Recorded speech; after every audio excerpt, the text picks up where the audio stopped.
Ciao à tutti, c'est fou, la France est de nouveau en finale de Coupe du Monde. On a vraiment du mal à y croire, moi qui ai grandi avec la France qui perd, ou pire, qui se qualifie même pas pour les grandes compétitions. Voir notre équipe nationale atteindre la finale de la Coupe du Monde pour la 4e fois en cette édition, c'est vraiment incroyable. Vous vous souvenez, en début de compétition, je considérais l'Argentine comme l'un des deux grands favoris avec le Brésil. Donc je suis pas du tout surpris de la retrouver en finale de Coupe du Monde. Par contre, j'étais vraiment pas optimiste pour la France. Ils m'ont donné tort, tant mieux. Et maintenant, objectivement, je trouve qu'ils méritent plus leur place en finale que les Argentins. Même si on a eu quelques temps faibles sur certains matchs, je trouve qu'on a démontré de très belles choses, aussi bien au niveau technique individuel que tactique globale. On a vraiment assuré, en s'adaptant toujours au style de jeu de l'adversaire. Alors, on va faire un petit bilan des points forts et des points faibles des deux équipes. Pour l'Argentine, un gros avantage sera le public. À mon avis, les 2/3, voire les 3/4 du stade sera acquis à leur cause. Au passage, on peut quand même blâmer la Fédération Française de Foot qui fait vraiment pas grand chose pour amener du monde au Qatar pour supporter notre équipe, c'est dommage. Autre avantage pour les Argentins, leur gardien de but, Emiliano Martinez, qui réalise une très belle Coupe du Monde et qui est redoutable lors des séances de tir au but, ou alors même s'il y a un penalty tiré dans le match, nettement plus fort que Hugo Lloris sur ce point-là.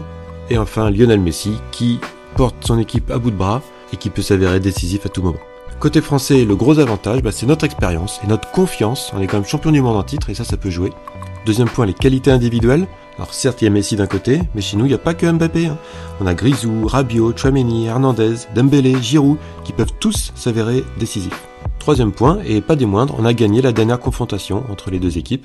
C'était à la Coupe du Monde il y a 4 ans, on avait gagné 4-3, avec certes un but magnifique de Benjamin Pavard, mais aussi un doublé d'Mbappé et un but de Griezmann. Et ça, c'est sûrement encore dans la tête des Argentins. Même si l'Argentine avait gagné les 4 premières confrontations de l'histoire contre la France, nous on a gagné la dernière. Maintenant les points négatifs, côté argentin, c'est le nombre de finales perdues. Arrivé au moment de la dernière marche, souvent ça craque. Et aussi ils ont joué un tout petit peu plus que nous sur la deuxième phase avec la prolongation face aux Pays-Bas. Côté français, on aurait eu un jour de moins de récupération. Et aussi, là c'est quand même plus embêtant, on a beaucoup de malades. Rabiot et Upamecano semblent rétablis, mais ça sent pas très bon pour Konaté et Varane. Alors maintenant, on va jeter un œil aux codes proposés par les sites de paris sportifs. On voit que c'est très équilibré. La cote des Bleus a légèrement augmenté ces dernières heures à cause des joueurs malades justement. Allez, on va aller sur le site de Betclic, notre partenaire historique, qui vous rembourse votre premier pari sous forme de free bet s'il est perdant. Et je vous rappelle quand même au passage que les paris sportifs sont réservés aux personnes majeures et que vous devez toujours jouer de façon raisonnable. Ne misez jamais plus que vous êtes prêt à perdre. Alors j'ai beaucoup de mal à désigner un vainqueur sur ce match, à mon avis ça va se jouer à très peu de choses.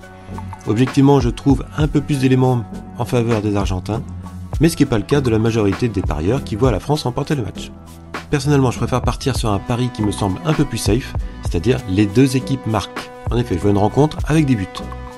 On pourrait même aller jusqu'au pari plus de 2 buts dans le match, avec une belle cote. Alors qui dit but dit buteur, et là on a beaucoup de choix de chaque côté, mais je pense qu'il y aura au moins un des deux GOAT parisiens qui marquera. Du coup la cote boostée de Betclic avec Messi ou Mbappé buteur à 1,80 me semble intéressante.